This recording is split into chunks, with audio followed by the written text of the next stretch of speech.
오늘 저는 이 6절의 말씀을 가지고 결례와 11조에 대한 예수님의 생각에 대해서 좀 말씀을 드리고자 합니다. 앞부분에 있는 것은 결례에 대한 바리새인과의 논쟁에서 나오는 예수님의 말씀이고, 그 다음에 있는 것은 11조에 대한 또 예수님의 말씀이십니다. 이 두 가지는 우리 성도들이 신앙생활을 해가는 데 있어서 두 가지 차원이 있다는 것을 설명해 주고 있는 대목이 되겠습니다. 과연 어떠한 내용인지 우리가 다 잘 아는 것 같아도 실제로 이 말씀을 그대로 쫓아가면서 한번 깊은 속뜻을 드러내어서 풀이를 해보고 생활에 적용을 해보라고 하면 그렇게 쉽지가 않습니다. 수많은 논쟁이 이와 더불어 오늘날에도 발생하고 있기 때문입니다. 그러므로 먼저 37절을 같이 살펴보겠습니다. 예수께서 말씀하실 때에 한 바리새인이 자기와 함께 점심 잡수시기를 청함으로 들어가 앉으셨더니, 이렇게 때와 장소가 어딘지를 알 것도 같으면서도 사실은 우리 보고 한번 찾아보라고 하면서 이야기가 시작되고 있습니다. 어떤 때 어느 장소에서 어떠한 분위기 속에서 이 말씀이 발생하고 있는가를 알아야 좀 더 그 말씀의 구체적인 의미를 우리가 캐쳐낼 수 있을 텐데, 그러기 위해서는 이 한 대목만 봐서는 되지 않습니다. 전후를, 문맥을 전체적으로 살펴봐야 되는데 너무 멀리 갈 수는 없고 누가복음 10장 끝으로 한번 가봅니다. 과연 여기가 어딜까? 누가복음 10장 끝에 가게 되면 마지막 단락이 마르다와 마리아의 이야기가 나타나고 있는 것을 보게 됩니다. 38절이죠. 누가복음 10장 38절. 그들이 길 갈 때 예수께서 한 마을에 들어가심에, 어느 마을에 들어가신 거죠. 거기에 마르다라 이름하는 한 여자가 자기 집으로 영접하더라. 이것은 베다니의 마르다의 집을 이야기하고 있습니다. 그러므로 예수님이 지금 예루살렘 동쪽에 있는 감난산 너머 동편 마을로, 사실은 그 남쪽 기슭에 있는 마을입니다. 그 베다니에 숙식을 하고 계실 때 이야기다 하는 것을 우리가 알 수 있고요. 그리고 11장 첫머리를 보게 되면 누가복음 11장 첫머리입니다. 예수께서 한 곳에서 기도하시고 마치심에 제자 중 하나가 여짜오되, 주여, 요한이 자기 제자들에게 기도를 가르친 것과 같이 우리에게도 가르쳐 주옵소서 하고 요청을 했더니 주기도문을 가르쳐 주는 대목이 드러나고 있습니다. 주기도문 어디서 제자들에게 가르쳐 주었을까요? 예루살렘 근처 오시면 예수님께서 늘 기도하시는 산이 하나 있습니다. 이름하여 감람산입니다. 혹은 게세마네 동산이라고도 부르죠. 이건 역시 베다니 근처 감람산이었구나. 그런 의미에서 지금 오늘 본문 11장 37절은 이것은 아마 베다니일 가능성이 굉장히 농후합니다. 그래서 이거 예루살렘 근처 동쪽에 있는 교회 마을인 베다니에서 이루어진 일이 모양이다. 거기서 한 바리새인이 예수님을 점심 식사에 초청을 하셨다. 보통 이렇게 식사에 초청을 할 것 같으면 굉장히 우호적이어야 초청을 합니다.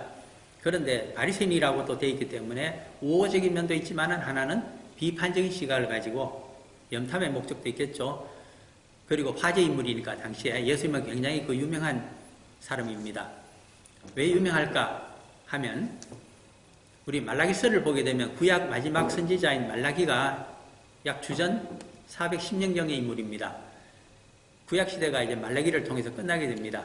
그러면서 또 다른 선지자가 성경상에 언제 오시는가? 말라기가 주전 410년이라고 하면 쭉 뛰어넘게 되면 복음서가 나타납니다. 그 사이가 우리가 중간기라고 부르고 있는데 약 400년 되는 시간이, 이것이 회색 시대입니다. 거의 성경에서 빠져있는 기간입니다. 왜 성경에서 빠졌느냐 하니까 그 시대에는 선지자다운 선지자가 없어서 하나님의 말씀을 이스라엘 백성들에게 충격적으로 전해준 일이 없기 때문입니다. 그래서 빠져나갑니다. 그럼 그 시대에 누가 하나님의 말씀을 대신 전했을까? 그것은 주후 2세기 중반부터 바리새인이라고 하는 사람들이 있어가지고 그 시대를 대신 채워주는 시대입니다. 그렇게 해서 한 주전 140년경으로 보면 예수님 활동하시는 때가 막 대충 주후 30년으로 보면 약 170년 가까운 세월을 누가 백성들에게 율법 교육을 시켰느냐? 바리새인들입니다. 그러면 왜 바리새인들 중에서 선지자가 없었을까? 이것을 우리가 생각해야 됩니다. 그것을 생각하지 않고 이 본문을 보게 되면 깊은 의미를 우리가 깨닫지를 못하게 됩니다. 이 바리새인이라고 하는 사람들에 대해서 우리가 좀 기본적인 상식을 알고 있습니다. 세 단계로 나누어집니다. 바리새인은 청소년 때에 우리가 학교 다니듯이 사숙을 합니다. 어느 문화에 들어간다 그러죠. 예를 들면 사도 바울인 경우에는 옛날 사울이었는데 저기 소아시아 오늘날 터키 남쪽에 있는 길리기아의 다소성이라고 하는 교육도시 출신입니다. 그 먼 데서 남쪽으로 와서 예루살렘까지 와서 유학을 한 사람입니다. 청소년 때에. 왜? 바리새인이 되기 위해서. 그래서 열몇 살짜리가 와서 부모를 떠나서 그 먼 길을 와서 유학을 예루살렘에 와서 십수년을 하다가 나이 30이 되었을 때 십몇 년 동안 예루살렘에서 최고의 지성인이며 율법학자라고 하는 가말리엘 문화에서 그 스쿨에서 배운 사람입니다. 그래서 수제자가 되면서 랍비가 됩니다. 나이 30에. 왜 하필이면 30살이냐? 어제 뉴질랜드에서 총선을 했습니다만은 제일 어린 사람이, 제가 볼 때 어린 사람이지만은 뭐 18세 이상은 또 어른으로 취급하니까 머추어가 되니까 23세가 이제 배지를 달았습니다. 여기서. 한국에서는 25세인가 하는 우리 김영삼 YS 대통령이 옛날에 소시적에 한 것이 그것이 기록입니다. 한국은 25세 미만은 피선거권이 없기 때문에 누가 뽑혀도 25세가 이제 제일 기록이 되죠. 이 나라는 그게 없으니까 23세가 이제 되었습니다. 그러면 23세도 이렇게 25세도 이렇게 다 국회의원까지 지내는 오늘날 입장에서 바라보게 되면 왜 고대 사회는 30세로 했을까? 그것은 이유가 있습니다. 약 40세 정도가 평균 연령인데 그럼에도 불구하고 30세 정도가 되어야 하나님의 말씀을 노숙하게 깨닫고 제대로 봉사하고 성숙한 믿음을 가지고 사람들을 지도해 줄 수가 있다고 하는 그들의 사고방식입니다. 세월이 필요합니다. 적어도 10수년의 하나님 말씀 세 가지를 제가 공부한다 그랬죠. 이 랍비 밑에서 혹은 유명한 율법학자 밑에 들어가게 되면 첫째, 우리가 오늘 구약으로 알고 있는 히브리 정경을 배우게 됩니다. 이것이 가장 기본입니다. 이것은 라이팅으로 되어 있는 것이기 때문에 읽을 수 있다는 의미에서 히브리 정경을 히브리 말로 미크라라고 그럽니다. 읽다는 뜻으로 미크라. 그 다음에 귀로 들어야 되는 또 그 성경들이 자기들은 따로 있습니다. 그것이 미시나입니다. 들으라. 미시나가 있고 이것이 나중에 여러분 이제 정보가 되면서 바리새인들이 미시나를 마치 판소리를 수집하듯이 수집하면서 자기들의 해석을 덧붙여서 그것을 정리합니다. 그 작업을 100년 이상 해온 사람들이 바리새인들입니다. 왜? 율법을 제대로 가르치기 위해서 백성들에게 얼마나 노력을 한 사람들인지 모릅니다. 평생을 바칩니다. 그 사람들은. 그래서 만드는 것이 한 두세 번 정보를 거쳐서 마지막 단계에 생산된 완성품이 탈무드입니다. 그 다음에 이 미시나와 미크라를 비교하면서 연구를 합니다. 그리고 거기 나오는 용어들을 전부 정리합니다. 그 용어의 옛날 형태와 자기들이 현재 쓰이는 것 그리고 변형된 것 다 해서 성경의 깊은 용어의 뜻을 개념을 풀어내려고 노력했습니다. 그것이 주석입니다. 그들의. 이 세 가지를 미크라, 이 주석을 세 가지를 하게 되면 히브리 정경 그리고 여기 나오는 미시나 그리고 이쪽에 주석 이 세 가지를 공부하는데 몇 년이 걸리느냐? 10수년이 걸린다는 이야기입니다. 그것도 똑똑한 사람이 10수년 걸립니다. 그렇게 돼서 나이 30 됐을 때 시험에 통과하면 야 이제 자기 선생이 봤을 때 이 정도면 백성들 가르쳐도 되겠다. 그러면 그 30이 됐을 때 통과한 사람을 의사고시 주듯이 너는 이제부터 랍비다. 그렇게 랍비가 탄생합니다. 제가 왜 이렇게 장황하게 말씀드렸을까요? 오늘날 이 말씀의 세계를 너무 경시합니다.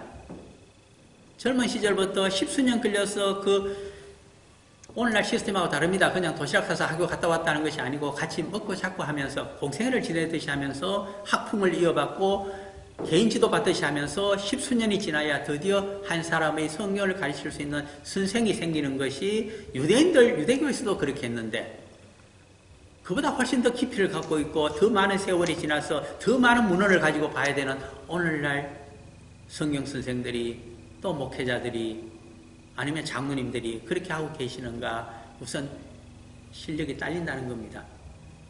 그런 점에서 저는 그 두 집단을 좀 부러워합니다. 우리 기독교는 아니고요. 첫째, 캐톨릭.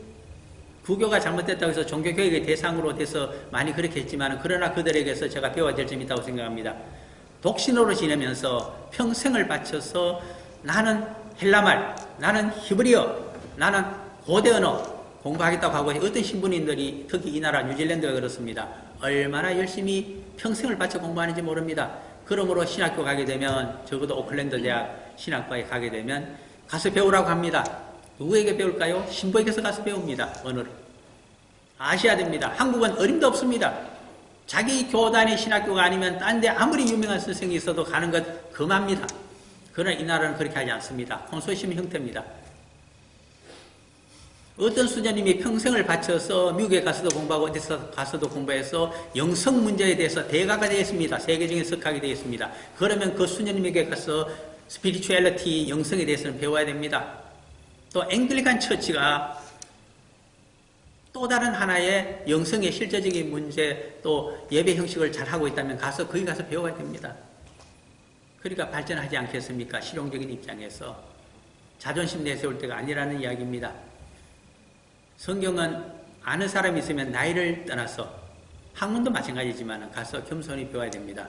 이 사람이 이 분야에 대해서는 우리 그렇지 않습니까? GP가 이제 30살 남짓 됐는데도 저보다 신체에 대해서 또 의학에 대해서 더 많이 알면 가서 배워야 되지 않습니까? 하면서 그러한 자세가 없다면 크리스찬의 올바른 삶을 살아갈 수가 없습니다. 우선 그 점을 얘기하고 싶군요. 그러니까 생도가 되고 그 다음에는 랍비가 되고 랍비가 이제 수백 명이 있는 중에서 그 중에서 백성들에게 정말 잘 가르치고 그 사람 말씀은 깊이까지 또 가게 되면 사내들인 대공에 의해서 선택이 되어집니다. 그들이 바로 교법사 또는 율법학자로 불리고 율법 선생이 아닙니다. 율법학자입니다. 사내들인 대공회에서 바리새인 그 율법학자가 유권 해석을 합니다. 재판을 하고 판결을 해야 되는데 누구의 의견이 최후 의견이 될까요? 바로 율법학자의 이야기입니다. 예수님 당시에 벌써 그 다윗의 왕정국가는 사라진 지 오래되었습니다. 주전 586년에 망했잖아요. 한 번도 다윗 왕조가 재건이 된 적이 없습니다. 중간에 레위의 하스모니안 왕조가 한 80년 있기는 있었지만은 그것은 많은 백성들로부터 특히 바리새인들로부터 비토를 당했습니다. 왜 그러냐 하니까 이 하스모니아 왕조는 왕이 대제사장을 겸했습니다. 주전 142년부터입니다. 우리가 잘 아는 그 마카비 혁명, 독립전쟁입니다. 시리아로부터 독립하자 모독을 당했기 때문에 시작한 사람이 제사장이었던 일개 제사장이었던 마따디아였습니다. 누구를 믿고 그가 했느냐 하니까 하나님을 물론 믿었지만은 자기 집안에 호랑이 같은 5 용맹한 아들이 있었기 때문입니다. 그래서 20년 동안 전쟁 쳤는데 독립전쟁을 했는데 다음에 아버지가 죽습니다. 가장 용맹한 자가 5 아들 중에 셋째였습니다. 우리 그때 제가 그림표로 보여준 것 같습니다. 그 셋째가 하다가 또 죽게 됩니다. 5째가 조나단이 하다가 또 죽게 됩니다. 그 사이에 첫째와 넷째 아들도 전사를 합니다. 마지막까지 살아남았던 자가 둘째 아들 시몬이었습니다. 그가 주전 142년에 시리아를 완전히 물리치고 왕이 되고 대제사장을 겸하게 됩니다. 그런데 여기서 문제가 생깁니다. 솔로몬 대왕 이래로 다윗 대왕 때는 2 사람이 대제사장이 있었습니다. 아비아달과 사독. 그런데 아도니아가 왕이 되려고 했기 때문에 그것을 누가 지원했느냐? 아비아달 대제사장이 지원하다가 솔로몬이 왕이 됨으로 해서 솔로몬을 다윗 왕의 명령에 따라서 지지해줬던 사독이 홀로 대제사장이 되는 시대가 전개됩니다. 그러므로 그때부터 전통이 생깁니다. 주전 970년 경부터입니까? 이제 솔로몬 때부터 사독의 후예만이 대제사장이 될 수 있다. 그런데 마따디아 집안이 사독의 후예가 아닙니다. 아론의 후손이긴 하지만. 그러니까 사독의 후손들이 어떻게 할까요? 반발합니다. 그들이 뛰쳐나갔습니다. 하스모니아 왕조를 부정합니다. 그리고 외세와도 결탁합니다. 그들이 누굽니까? 사두개인들입니다. 이제 우리가 아셔야 됩니다. 그들이 모세오경이나 기껏하면서 백성들을 기도할 만한 학문과 경륜이 없습니다. 그러므로 바리새인들이 뛰쳐나갑니다. 백성들에게 누가 율법 교육을 시켜줄 것인가? 사두개인으로는 어림도 없다. 모세 오경만 알아서는 안 되기 때문입니다. 그래서 철저하게 공부하고 연구한 것입니다. 그들이 바리새인들입니다. 제가 이제 왕정국가가 사라졌기 때문에 서기관이 사라졌습니다. 서기관은 세크리터리면서 그건 오피스입니다. 나라가 없는데 왕정국가가 없는데 누가 봉급을 주겠습니까? 그럼 뭐 서기관은 없죠. 오늘날도 서기관들은 국가서 일반직 사급이기 때문에 봉급 주지 않습니까? 그런데 왜 서기관으로 불렀을까요? 그들을. 그것은 종교적인 자치권을 가지면서 사내들인 대공회에서 국가와 비슷한 기능을 하면서 거기서 모든 기록을 하고 모든 유권 해석을 하고 한 사람들이 서기관이었기 때문입니다. 그 역사를 따지고 올라가면 그는 에스라 스쿨에서부터 비롯되고 있습니다. 나중에 바리새인 중에 최고 권위자가 서기관을 겸했습니다. 자, 그러면 이제 알게 됩니다. 그 바리새인의 정체를 성경 공부 지도기도 하면서 백성들을 지도했던 그들의 전통을 최정점에 율법학자들, 서기관들이 있습니다. 사내들인 대공에. 거기에 들어가는 사람이 가말리엘도 있고 예수님의 제자가 된 두 사람 이름이 복음서에 나타납니다. 아리마대 요셉과 니고데모. 십수명 정도에 불과했을 겁니다. 당신의 사내들인 대공회에 대제사장 제외하고 나면 70명밖에 없잖아요. 그 중에 소수파이기 때문에 그들 가운데 적어도 두 사람이 예수님의 숨은 제자였다. 랍비들 가운데는 또 나중에 유명한 사람이 가장 뛰어난 랍비 한 사람이 개종을 합니다. 그가 누굽니까? 사울입니다. 바울의 정체를 우리가 드디어 알게 됩니다. 수많은 바리새인 생도들이 또한 그들을 쫓아다닙니다. 몇천 명입니다. 이러한 바리새인들의 전통을 보면서 오늘 이 대목을 보셔야 됩니다. 그러한 전통을 갖고 있는 바리새인들. 그런데 그렇게 사제지간에 100년 이상을 거쳐가면서 이렇게 대단한 일을 했는데 어찌하여 하나님께서 성령을 그들에게 주시지 아니하셨던가? 여기 우리가 초점을 두고 봐야 됩니다. 성령님께서 그들에게 임재하셨더라면 그들이 선지자가 되었을 텐데 학문도 많고 성경에 대한 열심도 있고 종교적인 열심이 얼마나 많습니까? 그 점에 대해서 로마서 10장에 가게 되면 사도 바울이 자기가 랍비 출신이었기 때문에 이야기합니다. 종교적인 열심은 있으나 올바른 지식을 따른 것이 아니었다. 통탄합니다. 그러므로 이제는 너희들이 의인이며 너희들이 백성들을 지도하는 선생이라고 그만 피우지 말고 하나님 앞에 가서 바짝 엎드려라. 사도 바울의 이야기입니다. 그리하여 하나님께서 주시는 영적인 지혜와 지식을 구하고 그 능력을 구해서 나와 같은 복음의 일꾼이 되자. 그것이 없습니다. 바리새인들에게 없는 것 한 가지 있습니다. 무엇이 없을까요? 하나님 앞에서는 두려움과 겸손함이 사라졌습니다. 말씀을 많이 봤기 때문에. 철학을 많이 합니다. 오늘날 특히 종교학과 같은 데서. 그러면 또 자유주의 신학을 많이 합니다. 또 고대 언어를 엄청나게 알아서 용어의 뜻을 주석적으로 다 풀이하면서 그래서 성경을 해석해 나갑니다. 주해라고 그럽니다. 그래서 최고의 권위자라고 하면서 큰 소리를 칩니다. 그러나 없는 것이 있습니다. 하나님께서 그러한 자들에게 영적인 지혜와 영적인 지식을 줄 수가 없습니다. 교만입니다. 절대로 수그리고 하늘 앞에 엎드리지를 않습니다. 여기까지 말씀을 드리게 되면 오늘 이 본문은 아주 쉽습니다. 인트로덕션을 다 했기 때문입니다.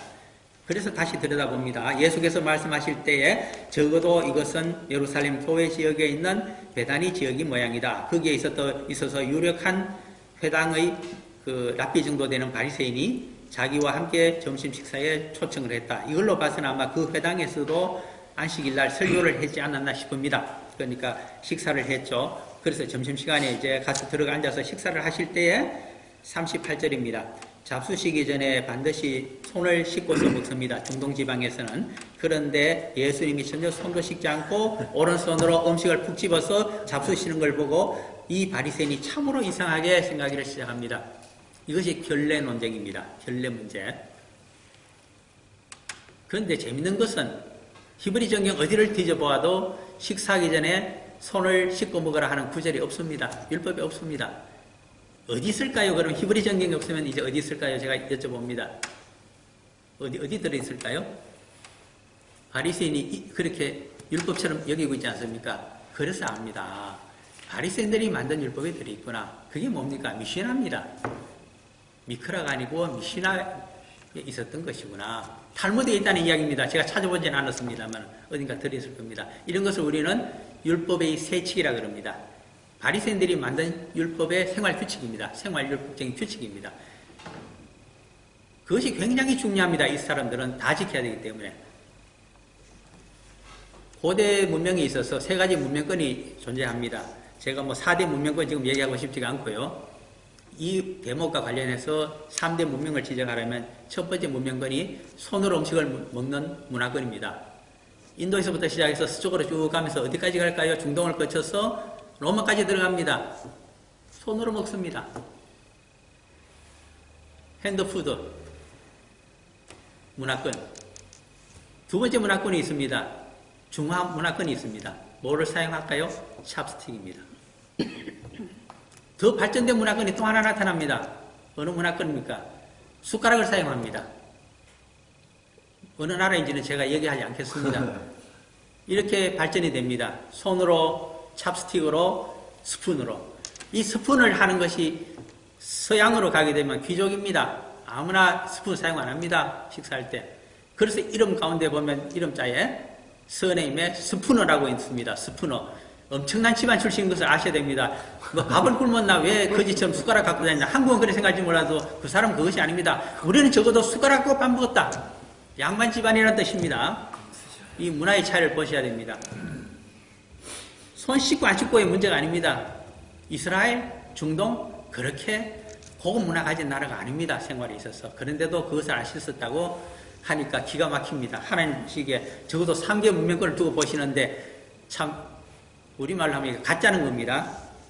그래서 39절에 나타납니다. 주께서 이르시되 너희 바리새인은 지금 장과 대접의 겉은 깨끗이 하나 너희 속에는 탐욕과 악독이 가득하도다. 이 말씀이 왜 성립되는가를 이제 생각해 봐야 됩니다. 하나님의 아들이시니까 성령으로 투시를 하셔갖고 다 보셨다. 쉽게 그렇게 이해하셔도 됩니다. 그런데 조금 더 깊이 있게 이해를 하자면 결례 율법을 바리새인들이 만들었는데 그리고 그것을 굉장히 그것만 지키면 결례를 지키는 것으로 생각했는데 그것은 참 잘못된 결례입니다. 제가 결례라고 하는 것은 예의에 어긋난다는 뜻입니다. 사람들 앞에서는 그것을 주장할 수 있을지 몰라도 하나님 앞에서는 아주 예의에 어긋나는 짓을 해놨습니다. 그래서 문제가 생깁니다. 왜 그럴까? 히브리 정경에 의하게 되면 손을 깨끗이 씻고 몸을 정결하게 씻어야 되는 경우가 딱 3번 나타납니다. 뭐 여러 번 있겠지만 그러나 주류가 3개입니다. 이 오리지널리티를 보셔야 됩니다. 창세기에 한 번 나타납니다. 창세기 35장 2절쯤인가 앞부분에 있습니다. 찾을 시간이 없어서 지금 뭐 1시간쯤 하면 제가 다 찾아서 말씀드리는데 못합니다. 34장에 보면 세겜 사건이 일어납니다. 살려달라고 야곱이 가문을 보호하기 위해서 하나님께 매어 달립니다. 그랬더니 너 본래 서원했던 장소 라마하여 베델로 가라고 그럽니다. 내가 거기서 기다리고 있겠다. 찾아오면 살려주고 안 찾아오면 안 살려주겠다 하시는 말씀입니다. 가면서 그래서 목욕제계하고 옷을 갈아입고 이방신상을 묻어버리고 하나님을 만나러 갑니다. 하나님을 만나서 생명을 구원받고자 하는다는 반드시 몸을 깨끗하게 씻어야 됩니다. 결례는 거기에 사용되는 겁니다. 첫 번째 오리지널리티입니다. 두 번째가 또 있습니다. 출애굽기 19장에 가게 되면 시내산에 언약을 성립시키기 위해서 하나님께서 강림하십니다. 그러면서 모세에게 모든 백성들에게 목욕제계 시켜라. 그것이 결례입니다. 두 번째 결례입니다. 세 번째가 또 나타납니다. 어디 있을까요? 역시 출애굽기입니다. 30장으로 가시게 되면 제사장들이 성막에서 하나님을 섬기기 위해서 반드시 물두멍에서 물 큰 대양에 거기서 수족을 씻도록 되어 있습니다. 안 씻고 출입을 하게 되면 죽여버립니다. 하나님께서. 하나님을 섬기려고 하는 자, 하나님을 만나서 목숨을 구하려고 하는 자, 하나님 앞에 임재 가운데 서려고 하는 자는 반드시 손발을 씻고 몸을 깨끗하게 하도록 되어 있습니다. 그것하고 하나님 앞에서 하는 그것하고 인간 앞에서 손을 씻고 물론 위생상은 필요한 것입니다만 그것으로 이 율법을 하나님의 율법을 대신할 수가 있을까요? 할 수 있다고 생각한 자가 바리새인입니다. 오늘날 우리 가운데 누가 하나님 앞에서 해야 되는 것을 사람들 앞에서 그렇게 함으로써 내가 어렵게 되었다고 과시하고 있는 자가 있으면 그가 바로 바리새인입니다. 외식하는 자입니다. 예수님께서 무엇을 질타하셨는가 질책하셨는가 그것을 질책하셨습니다.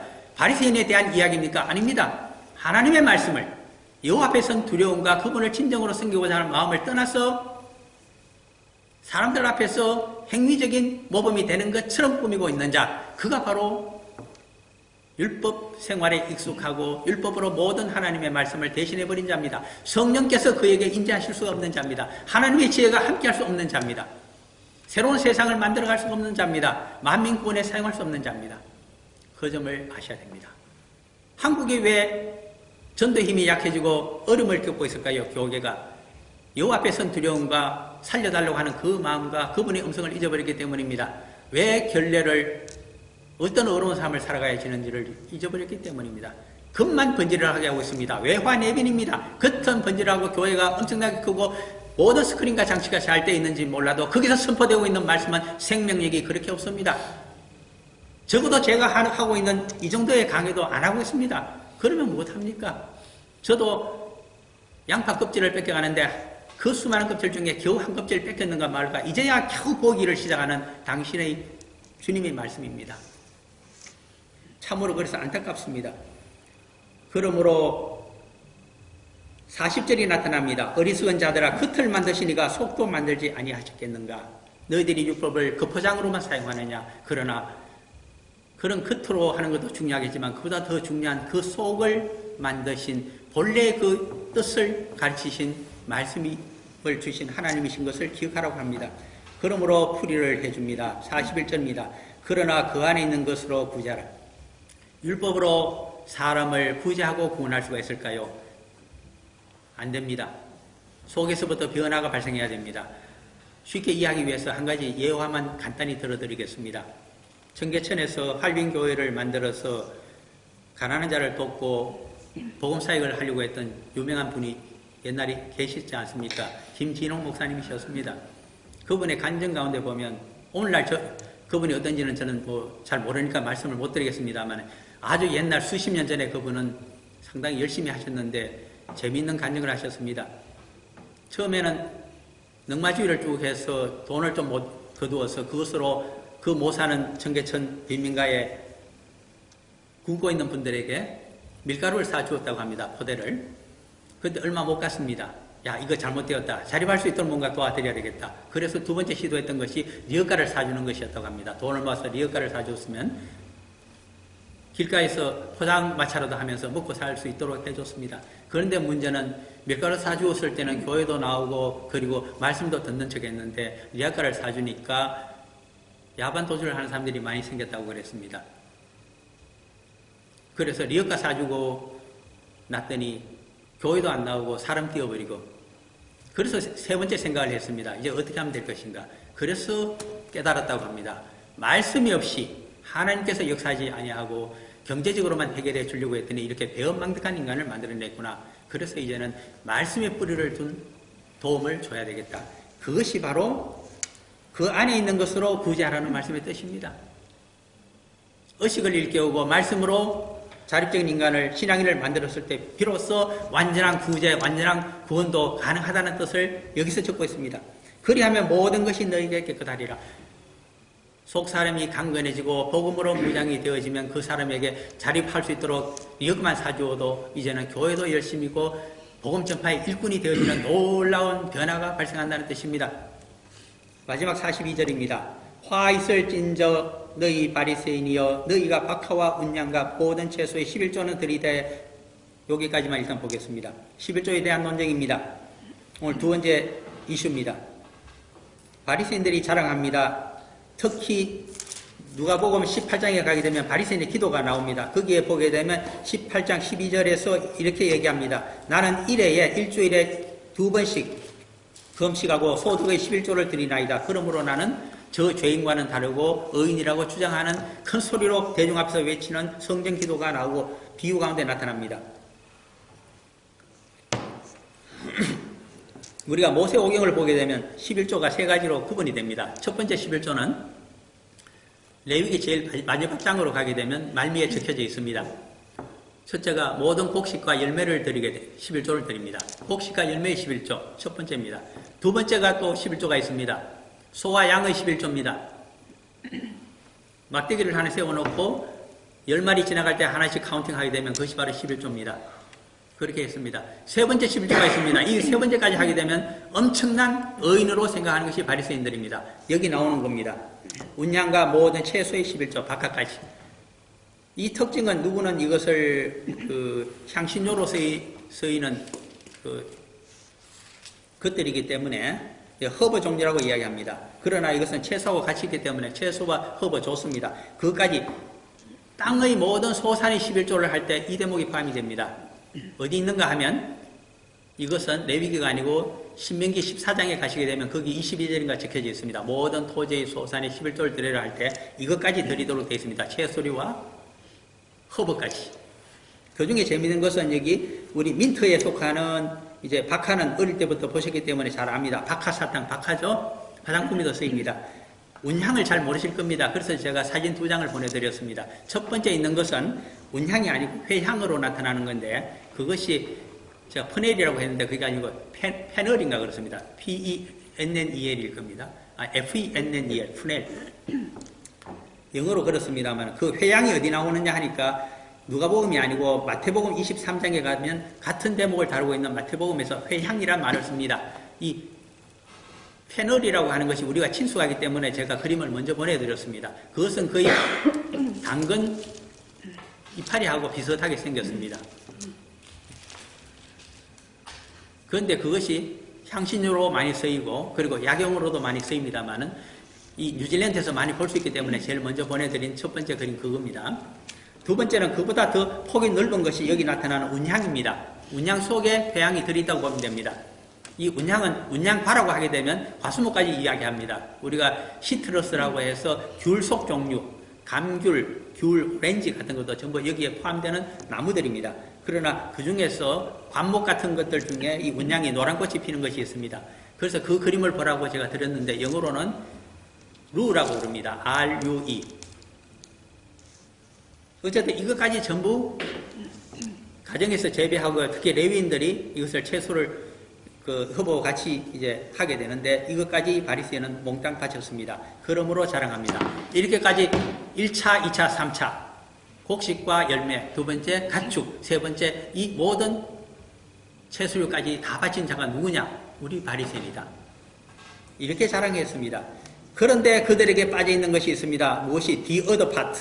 뭡니까? 하나님께 대한 첫째 공의와 하나님께 대한 사랑은 버리는 도다. 이것이 안에 속하는 문제입니다. 여호와 앞에서 바라보게 되면 사람 앞에서는 세 번째 단계의 11조까지 들었기 때문에 얼마나 완벽해 보이는지 모르고 의인인지 모릅니다. 그러나 예수님 보시기에는 안에 있는 것은 하나도 안 했습니다. 안에 있는 것이 무엇일까요? 첫째가 공의입니다. 이것은 영어 성경 킹 제임스 버전을 들이대게 되면 그냥 저저먼트라고 되어 있습니다. 하나님의 판단의 기준이 되는 것이 공의입니다. 공의는 쉬운 말로 바꾸게 되면 만민 구원에 동참했느냐를 묻고 있는 것이 이 공의입니다. 하나님의 판단의 재판의 기준입니다. 너 만민 구원 위해서 무엇했느냐? 하나님의 말씀을 너희 서민 유대인들에게만 가르치고 서민 우울사상만 가르쳤지 너가 이방인들에게 하나님의 말씀을 전해주고 그들의 목숨을 살리고자 너희들이 열심을 부린 적이 있느냐? 한 번도 없지 않느냐? 그런 마음가짐으로 하나님은 그거 하라고 했는데 하나도 하나님 앞에 와서 물어보지도 아니하고 실천도 아니했는데 너 무엇하느냐? 첫 번째 공의에 대한 지적입니다. 두 번째 하나님께 대한 사랑은 버렸도다. 하나님께 대한 사랑 무엇을 얘기할까요? 마가복음 12장 30절과 31절을 들이대게 되면 그 빛이 드러납니다. 하나님께 대한 사랑이 있는 자는 하나님께 대한 그 사랑으로 창조주 하나님이 만드신 피조물을 자신과 똑같은 자격으로 똑같은 권리를 가진 자로 사랑하고 도와주고 먹고 살 수 있도록 인간 대접해주는 그것이 바로 이웃사랑이며 그것이 하나님께 대한 사랑의 실천입니다. 그거 했느냐? 아닙니다. 멸시했지 않습니까? 죄인이라고 해서 차별했지 않습니까? 이방인 차별했지 않습니까? 바리새인이 무엇했습니까? 그 학문이 어디에 필요한가? 아무것도 한 것이 없지 않느냐? 질책이십니다. 누구에게 하는 질책일까요? 저는 제 자신에게 주는 하나님의 질책이고 우리 주님의 음성이고 우리 한국교회에 주는 우리 성도들에게 주는 질책이라고 생각합니다. 아무도 우리가 자유스럽지도 않습니다. 그러므로 11조가 중요한 것이 아닙니다. 결론은 그러나 이것도 지키고 그 11조도 좋다는 겁니다. 저것도 안에 있는 그것도 버리지 말고 너 평생을 바쳐서 예수 그리스도의 제자로 하나님의 자녀로 복음의 일꾼으로 그리고 예수님의 제자들을 양성하는 평생의 대수의 삶을 살아가라고 우리들에게 말씀하시고 있지 않습니까? 그렇다고 보면 사도 베드로의 이야기를 들이대거나 사도 바울의 선교의 역사를 들이대게 되면 11조가 문제가 아닙니다. 외형적으로는 11조입니다. 그 속을 들여다보면 예수님처럼 살아가라고 하는 완전한 공생애를 살아가라고 하는 10의 10조를 얘기하고 있습니다. 그러므로 이제 더 이상 11조 얘기하실 필요가 없습니다. 바리새인이 되시겠습니까? 자신의 상대적인 어려움을 그걸로 드러내시겠습니까? 아닙니다. 그것은 논쟁거리도 못 됩니다. 그것으로 생명이 사는 것이 아닙니다. 그 속에 있는 공의와 하나님께 대한 사랑, 이웃사랑, 그리고 복음으로 모두를 살리기 위해서 대소의 삶을 살아가고 순교의 자리까지 나가는 그것으로 너의 모든 것을 바치라고 하는 말씀입니다. 그것이 완전한 11조의 뜻이 되겠습니다. 잠깐 기도드리고 마칩니다. 사랑하는 아버지 하나님,